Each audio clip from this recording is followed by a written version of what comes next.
먼저 조선 말의 풍경을 제가 하나 말씀드리겠습니다. 왜냐? 그 당시 조선이 어떻게 됐느냐? 도대체 어떤 나라였느냐? 여러분들이 막연하게 알고 있을 것 같아서 제가 책을 찾아가지고 조선 말의 풍경에 대해서 한두 가지만 먼저 알려드리겠습니다.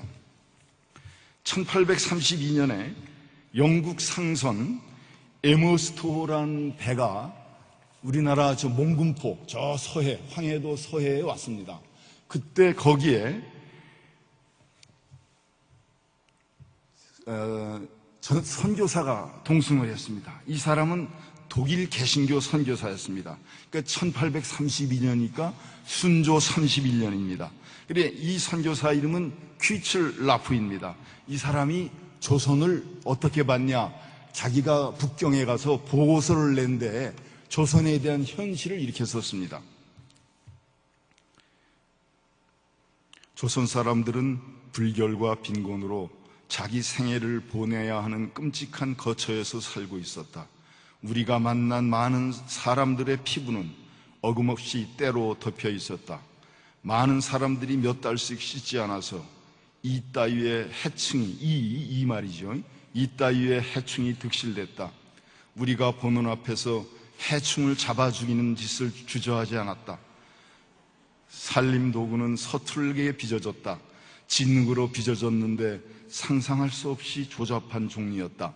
이것이 1832년 선교사님이 우리나라 서해의 몽군포에 와서 보고 북경의 자기네 선교본부에다가 보고한 조선 말의 상황입니다. 그 다음에 한 30년 뒤에 1874년에 달래 신부라는 분이 왔습니다. 이 달래 신부는 어떤 분이냐면 파리 외방 선교사 소속입니다. 근데 이분이 한국에 와서 한국을 싹 보고 나서 꼬레의 교회 역사, 코리아의 교회 역사라는 걸 썼습니다. 거기에 1874년의 조선의 상황에 대해서 제가 또 하나 읽어드리겠습니다. 창고, 그러니까 각각 군이나 뭐 이런 데 있잖아요. 옛날에 현이나 이런 데 그 창고를 아마 들여다 봤던 모양입니다. 창고의 저장은 장부상에만 있다. 지방 병기고에는 쓸만한 탄약도 무기도 없다. 관리들이 다 팔아먹고 누더기 몇 조각과 고철나무이를 대신 갖다 놓았다. 아전과 수령은 그들 마음에만 드는 것이 있으면 무조건 강탈한다. 백성은 하도 곤궁하여 서해안 사람은 밀수업자에게 어린 딸을 쌀 한 마리에 팔고 있다. 길마다 송장이 널려 있다. 이것이 1874년 달래 신부가 본 한국의 현상입니다. 그 다음에 1890년대에 또 한 분이 왔어요. 이분이 비숍 여서라고 영국 분인데 이 사람은 책으로도 우리가 일반적으로 구할 수 있습니다. 비숍 여서가 조선과 그 이웃 나라들이라는 그 책을 썼습니다. 그래서 한국을 다 샅샅이 들여다봤어요. 이 사람은 부산에서부터 저 신의주 그리고 저 강계 넘어가가지고 울라디보스토크까지 이 사람은 같은 분이에요. 그래서 책을 한 권을 냈는데 이 사람이 부산에 와 보니까 한국이라는 나라가 어찌나 더러운지 그 하수도도 없고 아무것도 없는 그런 나라고 자기가 놀란 거는 그 당시 일본인들이 거처하는 동네라고 있습니다. 부산 동네가 옛날에는 일본인들이 거기 거처했었습니다. 동네에 가보니까 동네 현에는 그렇게 깨끗하다는 거예요. 그래서 일본은 이렇게 일본이 사는 사람 지역은 이렇게 깨끗한데 어떻게 한국 사람들이 사는 이 부산진에는 이렇게 더러우냐 하는 거라서 놀래가지고 썼습니다. 그리고 이 사람이 서울에 와서 서울 구경을 또 했습니다. 서울도 얼마나 더러운지 냄새가 풀풀 나가지고 다닐 수가 없는 정도로 서울이 그 당시 더러웠습니다. 그게 언제냐? 지금부터 100년 전 얘기입니다. 100년 전 얘기. 우리 100년 전 한국이 그런 나라였습니다. 이 사람이 한강을 따라가지고 영월까지 갔어요. 영월까지 배를 타고 갔는데 그 당시 서양 여자라는 건 보기가 힘들었잖아요. 그래 중간중간 내려서 이제 잠을 자는데 얼마나 사람들이 서양 여자 귀신이 왔다 이래가지고 그 구경을 하려고 밤에 잠을 자려고 누워있으면 잠을 잘 수가 없어. 뭐 빈대 이 같은 게 있어서 잘 수 없는 건 둘째치고 동네 사람들이 그 문을 전부 다 구멍을 뚫어가지고 저 눈을 보느라고 그걸 보느라고 그냥 눈이 그러니까 창호지에 그냥 눈이 몇십 개가 이렇게 있는 거죠. 사람이 하도 밀려가지고 그 문이 그냥 이렇게 완전히 안으로 방 안으로 이렇게 쓰러지는 경우도 있었다고 그럽니다. 이 사람이 이렇게 한국 여행을 했는데 양평이라는 데를 갔습니다. 요즘 양평이에요. 거기 옛날에 큰 군이 아주 굉장히 군수가 있고 이제 뭐 그러는데 거기 가서 아까 우리가 읽어드린 것처럼 그 군 사정을 알아봤는데 그 조그만 군에 이방 뭐 이런 거 있잖아요. 왜 옛날에 내 죄를 내가 알렸다 해가지고 볼기치는 사람들 이방 이런 사람들이 800명이나 있다는 거야. 아니 이 조그만 군에 이방 이런 사람들이 800명씩이나 되면 그 사람들을 다 누가 먹여 살립니까? 다 백성들이 먹여 살리는 거야. 백성들이 먹여 살리는 거야. 그 백성들이 뭐 집에 뭘 가지고 있는지 이방들은 다 안 돼요. 이 사람 부엌에 저 숟가락이 몇 개, 장단지가 당구는 뭐 독이 몇 개, 아주 낱낱이 잘 알고 있대 이방들이. 그리고 이방들이 그 집에 뭐가 조금 생기잖아요. 농사를 열심히 져가지고 뭐가 좀 생기면은 그 이방이 불른다는 거야. 불러가지고 그냥 무조건 곤장을 치는 거예요. 곤장을 쳐. 왜 치느냐? 그러니까 자기는 모르겠단 말이야. 왜 치는지. 근데 그 이방이 하는 얘기가 네 죄는 네가 알지 내가 어떻게 아느냐. 네 죄는 네가 알렸단 말이야. 내 죄 내가 어떻게 이방이 아느냐. 네 죄는 네가 아니까 네가 고백을 해라. 그래가지고 곤장을 쳤습니다. 그게 조금만 집에 쌀이라도 조금 한두 마리 있으면은 그걸 다 그렇게 뺏긴다 이거야. 그러니까 조선 사람들은 일을 하려고 그러지 않는 거야. 왜? 일을 하면 다 뺏기니까. 그러니까 게을러지는 거야 또. 암만 노력을 해봐야 나한테 남는 건 아무것도 없으니까 게을러지는 거야. 세월은 가라. 이렇게 돼 있는 거예요. 이 사람이 한강을 따라가 보고 평양을 지나서 대동강을 따라 올라가 보고 조선 상황은 똑같았습니다. 근데 깜짝 놀란 거는 그 당시 연해주, 그러니까 지금 소련이 있는 데죠. 블라디보스톡. 거기 갔는데 거기에도 이제 그 당시 한국에서 이민을 간 사람들이 그때 북간도 하고 연해주에 이민을 많이 갔거든요.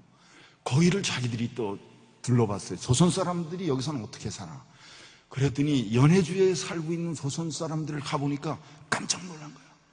아니 조선에서는 그렇게 더럽고 그렇게 게을르고 그렇게 아주 그냥 하루 삼류민족 그냥 원시인 같은 삶을 사는 조선민족이 연해주에 사는 조선민족은 얼마나 깨끗한지 몰라요.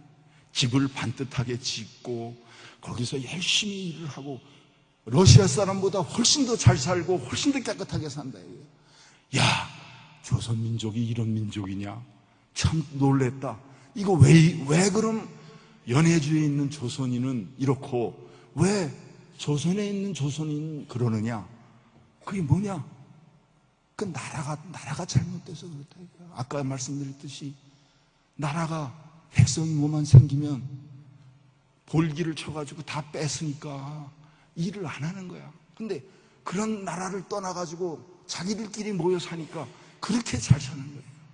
그래, 조선민족을 자기는 다시 봤다. 그런 얘기를 한 걸 제가 책을 읽었습니다. 이것이 사실은 한국, 그러니까 우리의 전신, 조선의 말에, 조선의 말에 한국의 상황이었습니다. 조금 더 그 시절을 조금 더 한번 하면 1904년 고종이 그때 있었습니다. 민비도 그때 있었어요. 민비는 죽었죠. 1895년에 을미사변인가요? 그걸 뭐라 그러죠? 민비 시해 사건. 우리가 민비를 지금은 무슨 굉장히 좀 많이 높이잖아요. 민비에 대해서.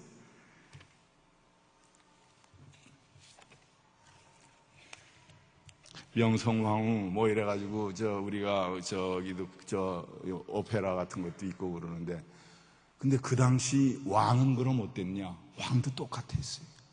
그 당시에 윤치호라는 분이 일기를 쓴 게 있어요. 쭉. 그 사람은 20몇 살 때부터 죽을 때까지 일기를 썼어요. 그래, 그게 귀한 우리 자료가 되는데, 그 사람은 전부 다 영어로 일기를 썼어, 그 당시. 왜? 한국말로 쓰면 혹시 나중에 잘못되면 그거 가지고 누가 흉잡을까봐 1890년대 전부 다 영어로 일기를 썼어요. 매일매일. 근데 그 사람이 쓴 일기에 당시 고종과 민비에 대해서 한 얘기가 있어요. 얼마나 그 당시 왕궁에는 점쟁이, 그 다음에 무당, 내시, 이런 사람들만 버글버글한 거예요. 그래 1904년에 노일전쟁이 일어나지 않습니까? 노일전쟁이 일어나는데, 노일전쟁이 일어나면은 자기가 왕이면은, 야, 이게 나라가 지금 어떻게 될 거냐? 조선은 이제 러시아한테 먹히는 거냐? 일본한테 먹히는 거냐? 조선이 이걸 정신을 차려야 되겠다. 어디로 가야 되느냐? 하고 자기가 생각을 많이 하고, 뭐 그 당시 기독교인은 아니었으니까 기도는 안 하더라도 지도자로서, 왕으로서 자기가 진짜 뭘 해야 되는데, 그 당시 얘기를 들어보면은 제물포에서 전투가 벌어지고 포탄이 날아다니는데, 황제는, 그때는 이제 황제라고 칭했대요. 황제는 점쟁이 말을 듣고 궁궐 기둥 밑에 큰 솥을 묻는 짓을 하느라 바쁘다. 이게 이 사람이 일기에 쓴 거예요. 우리 고종이라는 사람이 그렇게 무능하고 그렇게 나약하고 그렇게 이 타락한 사람이었다 이거예요. 민비라는 사람도 똑같아. 그래서 이건 그 다음에 민비가 죽기 전에 한 게, 이 사람 민비에 대해서 평을 하는데, 영리하고 이기적인 이 여인은 미신을 섬기는 것의 반만큼 백성을 섬겼더라면 그녀의 왕실은 안전했을 것이다. 민비라는 사람도 백성을 섬기는 거에는 아무 관심이 없어. 관심이 없고 전부 다 미신 섬기는 거. 그래, 지금 덕수궁 짜리, 그 다음에 그 경기여고 짜리가 경운궁이었거든요. 러시아에서 아관파청을 하고 경운궁으로 옮겼어요. 저 고종이 1907년 이때쯤에. 근데 그 옮길 때 그 즈음 1900년대에 덕수궁하고 경운궁, 그러니까 지금 시청 부근이죠. 시청 부근에는 전부 다 점쟁이하고 무당들이 이렇게 들끓었대. 왕이 점쟁이하고 이렇게 무당을 좋아하니까 전부 다 점쟁이하고 무당만 있는 거야. 백성들은 그 사람들 먹여 살리느라고 세금 내야 되고. 이 사람들은 나라에 대한 걱정이 전혀 없었어요. 나라에 대한 걱정이 없는 대신 뭐만 있었냐? 왕과 왕비, 세자만 안전하다면 무슨 일이 일어나도 상관이 없다. 이것이 민비의 자세였다 이거예요. 제가 책을 읽어보니까 그 당시 민비라는 사람 죽고 나서 또 고종이란, 그 다음에 이제 엄비인가 뭐 이런 분들이 이제 거기 그 다음 대신을 했는데, 얼마나 나라에 대해서 무책임하냐 하면, 일본한테 나라를 팔아 먹어도 좋다. 일본이 우리를 합병해도 좋다. 단 우리 왕실, 그러니까 이씨 왕실만 살려달라. 그게 조건이었어요. 1910년 한일 합방할 때의 가장 큰 조건, 이완용이가 그 조건을 들고 일본하고 협상을 했어요. 그러니까 이거 얼마나 어리석습니까? 이 나라가 없어지는데, 조선이라는 나라가 없어지면 조선의 국왕이라는 거, 또 조선의 대신들이라는 거, 이거 다 없어지는 거거든요. 그런데 그런 걸 모르는 거야. 그리고 일본한테 나라, 조선을 너희들한테 바칠 텐데 이씨 왕조만 살려달라. 이씨 왕실만 살려달라. 그러면 나라를 너희들한테 다 갖다 바치겠다. 그래가지고 갖다 바친 거예요, 사실. 그렇게 우리가 무능하고, 그런 나라에서 우리가 100년 전, 이게 오래전 얘기가 아니야. 100년 전에 그런 나라였습니다. 이런 나라에 들어온 게 뭐였냐? 선교사를 통해서 우리 기독교가 들어온 거야. 그때 기독교가 들어왔어요. 선교사님을 통해서. 이승만 박사 전기 같은 걸 읽어보면 그런 게 잘 나타나 있어요. 이승만 박사가 처음에는 이 사람은 그 당시 이제 과거를 보려고 그랬어요. 과거를 보려다가 과거를 안 봤어요. 못 봤어. 과거를 안 보고 어렸을 때 눈병이 났는데 이 사람이 눈이 멀게 돼서 아무것도 안 보여. 그래가지고 이승만 박사 그 어머니가 깜짝 놀랐어요. 야, 이거 큰일 났구나. 어떻게 네가 외아들인데 너희가 이렇게 눈이 멀면 봉사가 되겠구나. 그래가지고 무당을 불러서 구술해보고 해도 안 낫는 거야. 이승만 박사 어머니가, 그 당시 이승만의 그 어린 애의 어머니가 큰일 난 거예요. 근데 수소문을 해보니까 서양 선교사가 왔다 이거야. 서양 선교사가 왔는데 의사인데 그 양반이, 그분은 뭐든지 병을 잘 고친다더라. 그래 이승만을 데리고 서양 선교사한테 갔습니다. 의사한테. 그래서 서양 선교사가 이렇게 약을 발라주고 집에 가 있어 보라고 말이에요. 그래 가봤어. 며칠 지났어. 어머니가 부엌에서 일을 하고 있는데 이승만이 요만한 애가 문을 열고 어머니, 내 엄마가 보여요? 이렇게 얘기를 한단 말이에요. 그래, 네가 정말 내가 보이니? 네가 눈을 떴구나. 이승만 엄마가 그렇게 기뻐한 거야. 그래서 너무너무 고마워가지고 이승만을 데리고 그 선교사한테 갔습니다. 갔더니 그냥 가지 않았잖아요. 옛날에 우리 어머니들이나 그런 분들은 갈 때 다 뭐 계란 한 줄 이렇게 가지고 갔어요. 이승만 어머니도 계란 한 줄을 가지고 그 선교사한테 찾아갔습니다. 선교사가 한테 이렇게 너무 고맙습니다. 우리 아들 눈을 이렇게 해줘서 고맙습니다. 하고 선교사한테 그걸 갖다 주니까 선교사가, 그거 계란은 당신 아들 먹이세요. 당신 아들이 눈이 먼 건 영양 부족 때문에 그런 거예요. 계란은 당신 아들 갖다 먹이세요. 그렇게 해서 계란을 안 받았어. 그때 이승만이가 깜짝 놀란 거야. 야, 서양이라는 게 이런 거구나. 저 선교사라는 사람은 도대체 뭘 하는 사람이냐. 야, 나는 과거를 봐가지고 이 썩어가는 이 나라를 고치려고 그랬는데 지금 과거 볼 때가 아니구나. 이 선교사라는 건 뭐고 서양의 의술이라는 건 뭐냐. 완전히 머리가 180도 달라졌어요. 그래서 과거를 다 때려쳤어요. 과거 공부를 때려치고 이승만이가 어디 들어갔죠? 배제학당을 들어갔어요. 배제학당을 들어가서 신학문을 공부했어. 그러고서 무슨 독립협회니 이런 이제 가입을 했잖아요. 근데 23살 때 감옥에 이제 들어갔어요. 왜 들어갔냐? 그 고종에 대한 이제 반역죄 이런 거로 이제 들어갔는데, 그래가지고 1907년에 6년 만에 감옥에서 나오는 거예요. 그때 조선은 벌써 러일 전쟁이 일어났지. 이래가지고 조선은 완전히 이제 일본한테 다 먹히게 돼 있는 상황이에요. 그리고 이 사람이 독립정신이라는 책을 저기에 썼어요. 감옥에서 29살 때. 지금 읽어봐도 아주 뛰어난 책이야. 그러니까 이승만이라는 분은 굉장히 훌륭했던 분인 것 같아요. 젊었을 때. 제가 지금 나이가 60이 넘었는데 제가 쓰라 그래도 그거보다 못 쓰겠어. 29살 때 100년 전 이승만이가 그걸 썼어요. 썼는데 거기에 결론이 뭐냐? 결론이 있어요. 그 결론이 독립정신 마지막 부분 결론입니다. 그걸 제가 읽어드리겠습니다. 세계 문명국 사람들이 기독교를 사회 근본으로 삼고 있으며 그 결과로 일반 백성들까지도 높은 도덕 수준에 이른 것이다. 우리나라가 쓰러진 데서 일어나고 썩은 데서 싹을 틔우고자 노력하는데 기독교를 근본으로 삼지 않고는 온 세계에 접할지라도 그 목적을 못 이룰 것이다.